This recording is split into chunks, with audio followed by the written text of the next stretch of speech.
ప్రభుత్వ ఆస్తులకు నష్టం, ప్రజలకు ఇబ్బందులు కలిగించిన బిగ్ బాస్ ఫేమ్ పల్లవి ప్రశాంత్ పరారీలో ఉన్నట్లు తెలుస్తోంది. బిగ్ బాస్ సీజన్ 7 విజేత ప్రశాంత్ కోసం జూబ్లీ హిల్స్ పోలీసులు గాలింపు చేపట్టారు. ప్రస్తుతం ఆయన పరారీలో ఉండగా ఫోన్ కూడా స్విచ్ ఆఫ్ లో ఉండడంతో అతడి అనుచరులను అదుపులోకి తీసుకుని విచారిస్తున్నారు.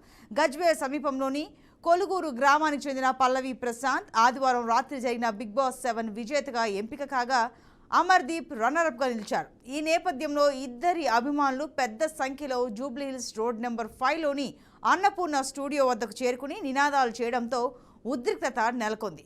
అమర్దీప్ను విజేతగా ప్రకటించకపోవడంతో ఆయన అభిమానులు గొడవకు దిగారు. మరోవైపు పల్లవి ప్రశాంత్ అభిమానులు వేలాదిగా అక్కడికి చేరుకుని నినాదాలు చేస్తూ అమర్దీప్ కారును ధ్వంసం చేశారు. దీనిపై పలు సెక్షన్ల కింద కేసులు నమోదయ్యాయి.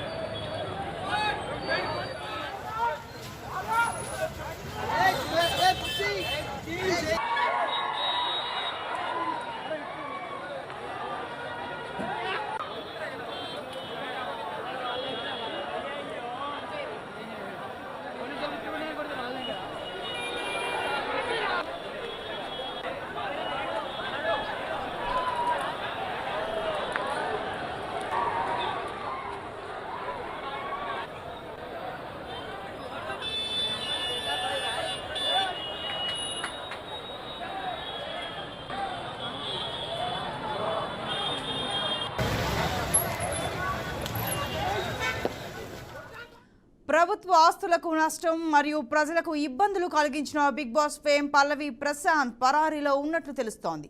బిగ్ బాస్ సీజన్ 7 విజేత ప్రశాంత్ కోసం జూబ్లీ హిల్స్ పోలీసులు గాలింపు చేపట్టారు. ప్రస్తుతం ఆయన పరారీలో ఉండగా ఫోన్ కూడా స్విచ్ ఆఫ్ లో ఉండడంతో అతడి అనుచరులను అదుపులోకి తీసుకుని విచారిస్తున్నారు. గజ్వే సమీపంలోని కొలుగూరు గ్రామానికి చెందిన పల్లవి ప్రశాంత్ ఆదివారం రాత్రి జరిగిన బిగ్ బాస్ 7 విజేతగా ఎంపిక కాగా అమర్దీప్ రన్నరప్ గా నిలిచారు. ఈ నేపథ్యంలో ఇద్దరి అభిమానులు పెద్ద సంఖ్యలో జూబ్లీ హిల్స్ రోడ్ నెంబర్ 5లోని అన్నపూర్ణ స్టూడియో వద్దకు చేరుకుని నినాదాలు చేయడంతో ఉద్రిక్తత చోటు చేసుకుంది. అమర్దీప్ను విజేతగా ప్రకటించకపోవడంతో ఆయన అభిమానులు గొడవకు దిగారు. ఇక దీనికి సంబంధించి మరింత సమాచారం మా క్రైమ్ ప్రతినిధి ప్రవీణ్ ఫోన్లో అందిస్తారు. ప్రవీణ్, చెప్పండి, పల్లవి ప్రశాంత్ కోసం పోలీసు బృందాలు గాలింపు చేపట్టాయని తెలుస్తోంది. వారు పరారీలో ఉన్నట్టుగా సమాచారం. అసలు ప్రజెంట్ ఇప్పుడు సిచ్యువేషన్ ఎలా ఉంది, వివరాలు ఏంటి? సంతోషి, అయితే బిగ్ బాస్ తెలుగు 7వ సీజన్ విజేత పల్లవి ప్రశాంత్ పైన జూబ్లీ హిల్స్ పోలీస్ స్టేషన్ లో సుమోటోగా కేసు అయితే నమోదుందని చెప్పాలి. ఆ రోజు నుండి ప్రశాంత్ గత 2 రోజుల నుంచి ఫోన్ కూడా స్విచ్ ఆఫ్ వస్తుండడంతో సిసి ఫుటేజ్ ఆధారంగా అయితే అక్కడ ఉన్నటువంటి వాళ్ళని అంతర్నిహిత పోలీసులు సెర్చ్ చేస్తున్నట్టు తెలుస్తుంది. పల్లవి ప్రశాంత్ పైన 147, 148, 290, 353, 427 అండ్ 449 సెక్షన్ల కింద కేసులు అయితే నమోదు చేసినట్టు పోలీసులు వెల్లడించారు. అంతేకాకుండా పల్లవి ప్రశాంత్ కు చెందిన పలువురు అభిమానుల పైన పోలీసులు కేసులు అయితే నమోదు చేశారు.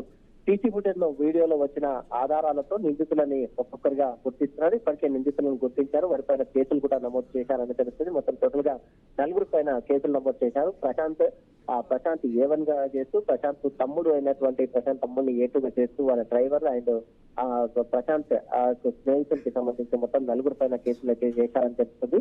Big boss grand finale shooting జరిగిన అన్నపూర్ణ స్టూడియో వద్దకు పల్లవి ప్రశాంత్ అమర్దీప్ అభిమానులు భారీగా చేరుకొని పోటాపోటీగా నిదానం చేస్తూ ఆ బాహాబాయికి దిగారని తెలుస్తుంది. అయితే ఈ క్రమంలో అక్కడ ప్రశాంత్ బిగ్ బాస్ విన్నర్ గా ప్రకటించి అతడి అభిమానులు సంబరాలు చేసుకోగా అమర్దీప్ అభిమానులు అసహాయానికి గురయ్యారని తెలుస్తుంది. ఈ కార్యక్రమంలో ఇరువురు అభిమానుల మధ్య వాగ్వాదం మొదలై గొడవకు దారితీసింది. దీంతో అన్నపూర్ణ స్టూడియో వద్ద ఉద్రిక్త వాతావరణం ఏర్పడిందని చెప్పాలి. అయితే ప్రశాంత్ అభిమానులు పరస్పరం దాడిలో కాలిపోకుండా రోడ్డు పైన హంగామా సృష్టించారు. అటువైపులో వచ్చిన ఆర్టీసీ బస్సులు ఏవైతే ఉంటాయో ఆర్టీసీ బస్సులు ప్రైవేట్ వాహనాలపైన కూడా దాడి చేసి అద్దాలను కూడా ధ్వంసం చేశారు. ధ్వంసం చేసిన నేపథ్యంలో ఇదే అంశానికి సంబంధించి అయితే సజ్జనర్ కూడా ట్వీట్ చేయడం జరిగింది. ఇది ప్రభుత్వ ఆస్తులు కాబట్టి ధ్వంసం చేసిన వారిపైన కఠినంగా చర్యలు ఉంటాయనే ట్వీట్ కూడా చేయడం జరిగింది. దాంతో పాటు అక్కడ వీరంగం సృష్టించినటువంటి వారి ఇద్దరు పైన కూడా కేసులు అయితే పోలీసులు కేసులు నమోదు చేశారు. అభిమానం పేరుతో చేసే పిచ్చి చేష్టలు సమాజానికి మంచి కావని ఆర్టీసీ